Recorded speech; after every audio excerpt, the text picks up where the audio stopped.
like it's been like 2 months, and it has. I'm back, and I'm back with more content to bring you guys. As you read by the title, we're here for an update.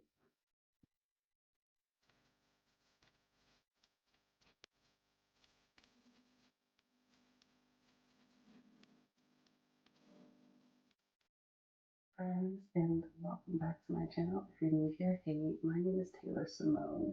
Welcome to the fam. Go ahead and hit the subscribe button right now. As you read from the title of this video, we're getting into a 1+ year update on my babies.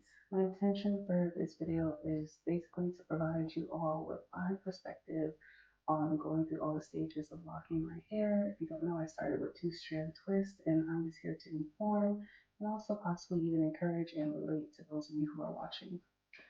As most of my videos are, this one will be timestamped, so if you do not want to hear this whole beginning part, I feel that that's cool. Go ahead and just skip to whatever you're trying to get to. The first thing, per usual, what I am going to start with is some close-ups as well as a length check, because my last update was at 9 months, and currently my locks are a year and 2 months old.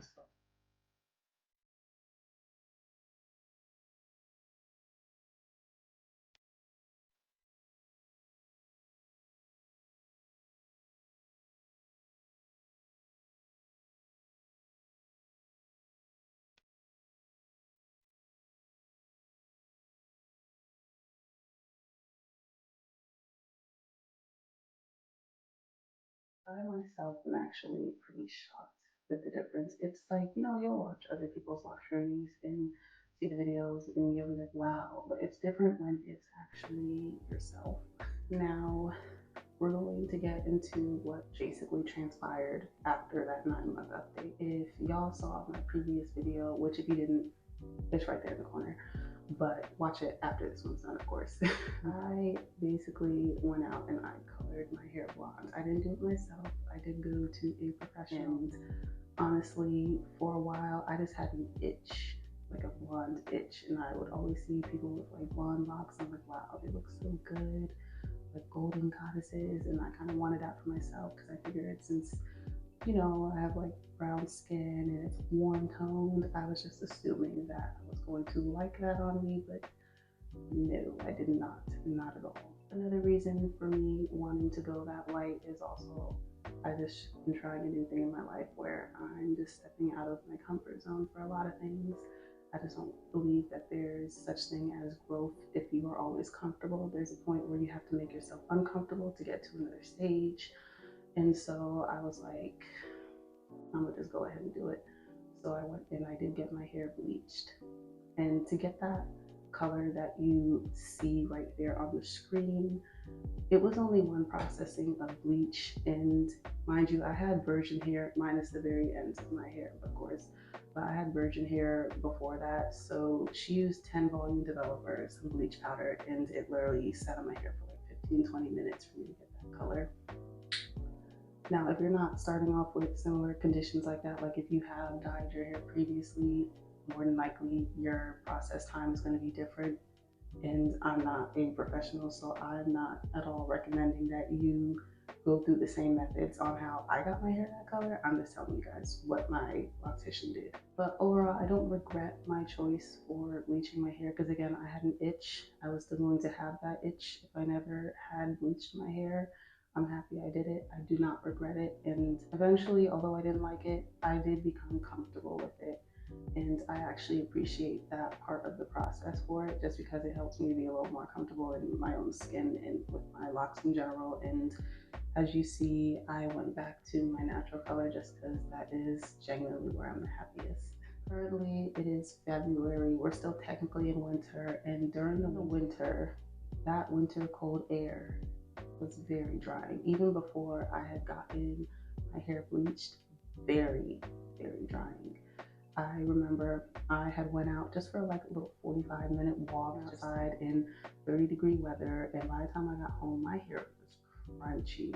Not crunchy, but like crispy. It was like dry. Like I've never felt my locks dry like that before. And I would always read stuff and people talk about how the winter air pretty much can affect the moisture in your hair. I never experienced it until having locks, and like, yes, that is real. So during the winter time, especially because after I had gotten my hair bleached, I did wear a lot of head wraps when I noticed it was like going to be very cold outside, just to protect my hair from actually drying out. Now, as far as lock dropping, I have noticed, and it's a gradual notice, that my hair is gradually getting just a little bit heavier as it is growing out. And I do have some bunching at the ends, but it's not like too much bunching.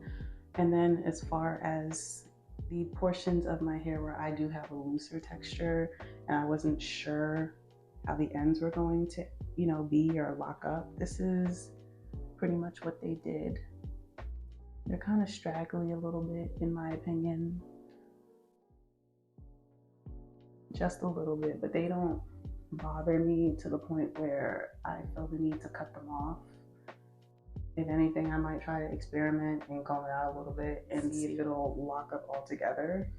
Now, as far as how often I retwist, since I'm like kind of brand new to being a year, I am going to attempt to push my retwist out to be about like 6 weeks. I'm part of the people who have locks and fine hair community, and if you have researched, people with fine hair who have locks, prolonging your retwist is not actually beneficial, and it can cause thinning just because the weight of your hair is going to pull down on your already fine hair, and fine meaning like the individual strands are kind of thin. Yeah, I'm part of that community, so I don't know if going 6 months will be a thing for me ever at any point. The max I will do is 8 weeks. Now, another new thing that I have introduced are herbal rinses. And in my 1.5 year update, I will actually see if there were any results. That'll be 2 months from now, pretty much. So we'll see the results of that. One of the biggest things that locking my hair has given me was just the ability to step outside of my comfort zone. Because initially when I got them, I was in a position where I was uncomfortable, and then going through the different stages of, budding and bunching and all this, everything that was going on also put me in different stages of discomfort, and that I had to pretty much overcome to become comfortable. And because of that, I'm like more comfortable with doing things that are a little bit outside of my comfort zone, and I'm actually very grateful for that, because again, I just don't believe that there's such thing as growth without you being uncomfortable in some way. But me, I believe I'm here to stay, at least for a very long time. I'm pretty much here to stay. I love it here, honestly. Now that I'm like a year and 2 months in, I don't feel the need to always have a fresh retwist, pretty much is what I'm saying. And yeah, I'm just comfortable with where I'm at, especially with the color. I will never color my hair ever again. If you did enjoy this video, right here on the screen, I have put my lock content playlist that pretty much has all the videos from all the way in the beginning, where I had just started, all the way up to where I am now. I also have wash routines inside there. So if you're curious to know just a little bit more and actually get more visuals and pictures along the journey of that playlist, you can go ahead and click it right now. If you haven't already and you are still here, go ahead, hit the subscribe button, hit the like button, leave me a comment down below just so I know that you are here, and so I can also know that you like this video and I can continue to bring you guys content just like this. But I will see you guys in the next video.